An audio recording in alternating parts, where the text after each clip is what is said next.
Good morning guys and welcome to another quick review. Welcome to another vlog. Welcome to 5th generation Hobby Shop. So this is the airsoft gun caliber 6mm Glock 19 Gen 5 MOS. Yung ating i-review ngayon. It's officially licensed product of Glock. Umarex brand. It's Umarex.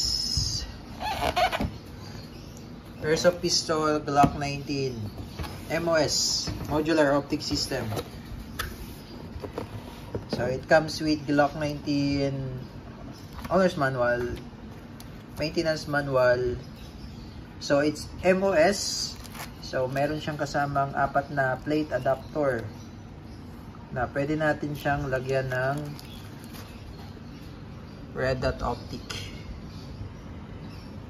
So, pwede tayo mag-install ng red dot optic. So, pagka may nakita kayo sa Glock na ganito guys,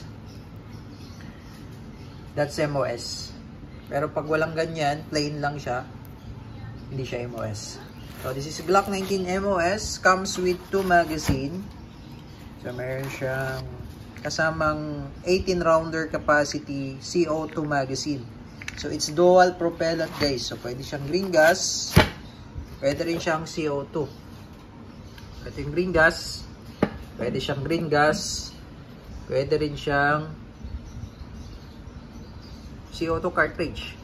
So, dual propellant siya. So, bali dalawang magazine yan. Bali, ito yung magazine for CO2. This is 18 rounder. Then, ito naman yung magazine niya, yung Glock magazine. Ito yung Glock magazine. This is 15 rounder capacity. Ayan.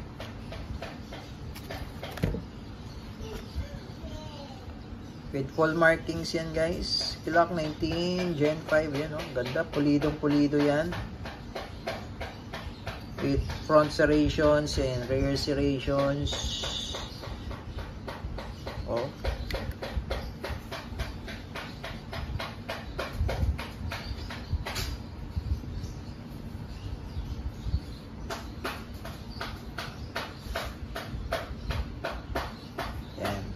So, dito natin ilalagay yung plate na to. Yung mga plate na to. So, meron siyang 4 na plate. So, ibig sabihin, 4 na red dot, 4 na iba't ibang klase ng red dot ang pwede mong ilagay dyan. So, nakadepende sa plate yan. Alam ko yung RMR is number 2. Number 2 or number 1. Ayan.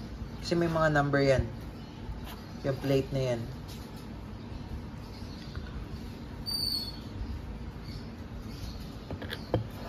Ito yung red dot optic.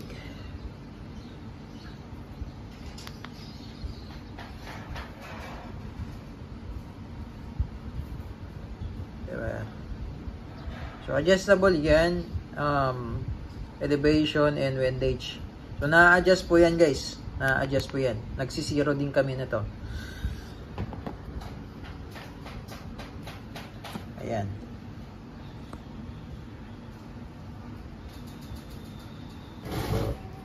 Okay, so now mag-load tayo tapos i-testing natin to. So bali ito po ay blowback. Nakakasa po yan. That's blowback tapos nababaklas din yan.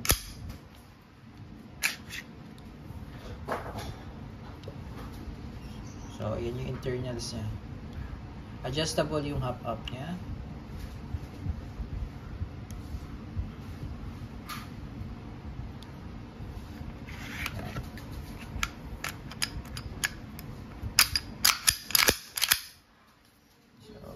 Solid. Glock 19 Gen 5. Ito yung gas magazine.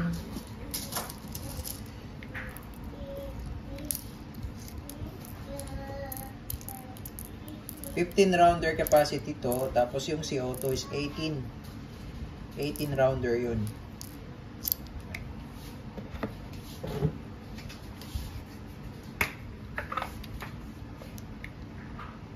Pagka maglalagay pala kayo ng, so meron din siyang kalak dito sa ilalim.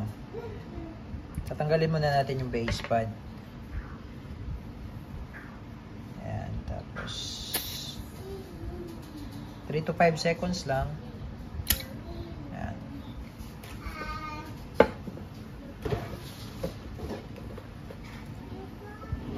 Pasok mo lang to, base pad.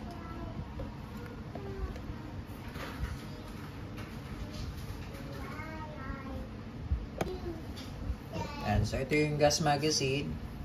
Ngayon naman, sa CO2 magazine naman tayo. So medyo mahaba si CO2 magazine kasi 18 rounder siya. Ayan.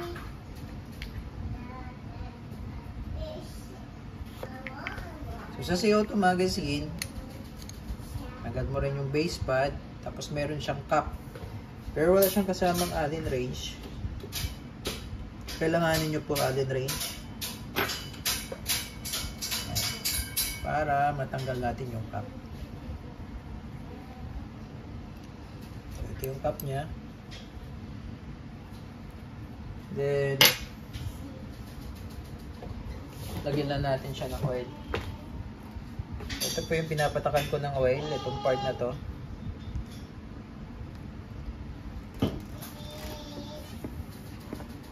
Then load natin yung CO2. So ito yung CO2. Cap.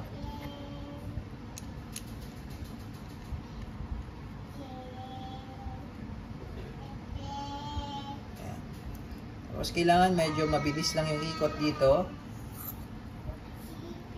Then tamang higpit lang po. Huwag nyo siyang higpitan ng todo. Saktong higpit lang. Ayan. Tapos balik natin yung base pad.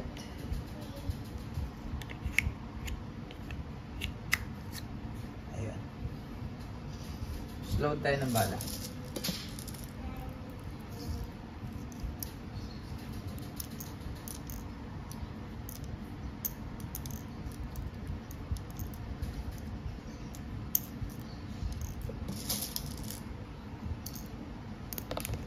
Okay.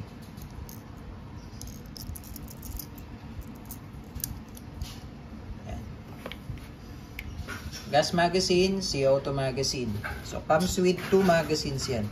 So, pag nakasalpak yung 18 rounder,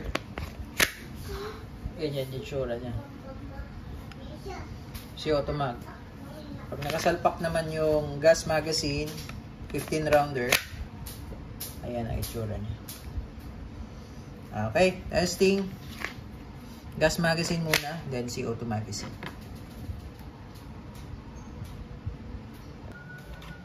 Firing.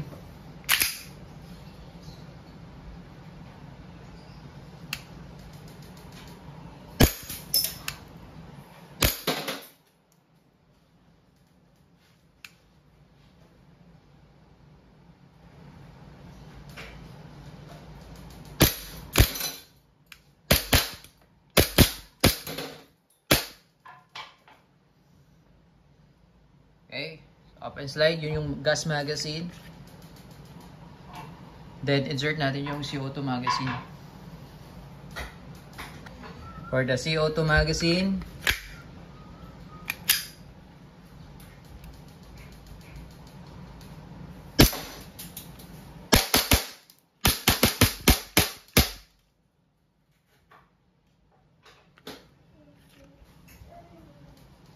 up and slide, release mag, hatak lang, then hammer down. All goods, Glock 19 Gen 5 MOS, Airsoft Pistol by Umarex.